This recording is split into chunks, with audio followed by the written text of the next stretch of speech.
ሰላም ሰላም ውድ ክቡራትና ክቡራን የአፍላ ሚዲያ ቤተሰቦች እንደምን ከረማችሁ።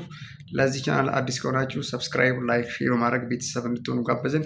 እንግዲህ ዛሬ የምናየው አፍላ ፍቅር ላይ ከሚሰሩ ውድ እንቁ ተዋናዮች መካከል እንግዲህ በአክቲንግ ወይም በትወና ዘርፍ ምርጥ አክቲንግ እያደረጉልን ወይም ደግሞ ምርጥ ትወና እያሳዩን ካሉ ድንቅ ተዋናዮች መካከል ሶስቱን እናያለን ማለት ነው።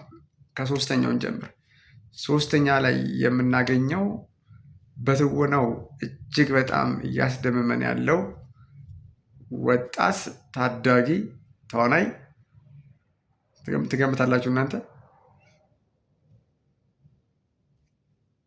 ልቀጥል።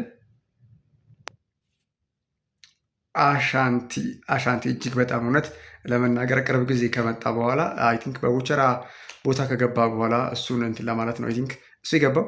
ከዛ በኋላ ያለው ሙሉ ለሙሉ ኮንትሮል አድርጎታል። በቃ ሪል የሆነ ትወና ነው የምናየው እሱ ላይ እና እጅግ በጣም ምርጥ አክቲንግ እያሳየን ካለው ድንቅ ወጣት ተዋናይ አንዱ አሻንቲ ነው። ሁለተኛ እንምጣ። በሁለተኛ ደረጃ ጸጋ ትችላለች። የተሰጣት ካራክተር ወይም ደግሞ የተሰጣት ገጸ ባህሪ በጣም አርጋ ትወጥተዋለች ማለት ይቻላል። ሰላይ ተንኮለኛ ሴት ስፔሻሊ እኔ በጣም የሚመቸኝ ስተው የቅንድቧ አክቲንግ እጅግ በጣም ነው የሚስበው። በጣም አትራክቲቭ እና ትወናው በጣም አሪፍ ነው፣ ደስ የሚል ነው። እኔ ሬት ካረኩት ሁለተኛ ደረጃ ትቀመጣለች ብዬ አስቀምጫለሁ።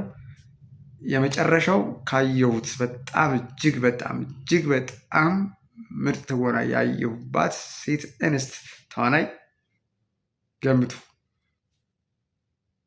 በመጀመሪያ ደረጃ ላይ የምናገኛት ጄሪ የኔ እናት መጀመሪያ ነበር መጥነው መደቆስ።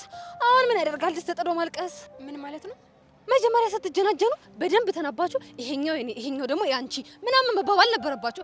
አሁን ነገሩን ከጨራረሳችሁት በኋላ ጄሪ ምን አድርጊ ነው የምትሉኝ? ቆይ እነሱ እኮ ናቸው የመጡብን። ቢሆንስ እንደው ልጆቹን ገና ስታዩአቸው የሆነ ግራ የገባቸው ሰዎች እንደሆነ አይገባችሁም? እንደው በሞቴ ዳግም አሁን ስታዩት ራሱ የሆነ ጅል እንደሆነ እኮ ያስታውቃል።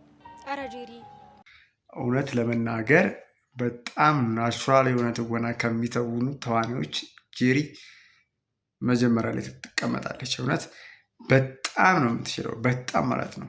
እስኪ እናንተን ቶፕ 3 እንቁ ተዋናዮች ኮሜንት ላይ አስቀምጡልን። ሰብስክራይብ ማድረግ እንዳይረሳ። ይመቻችሁ።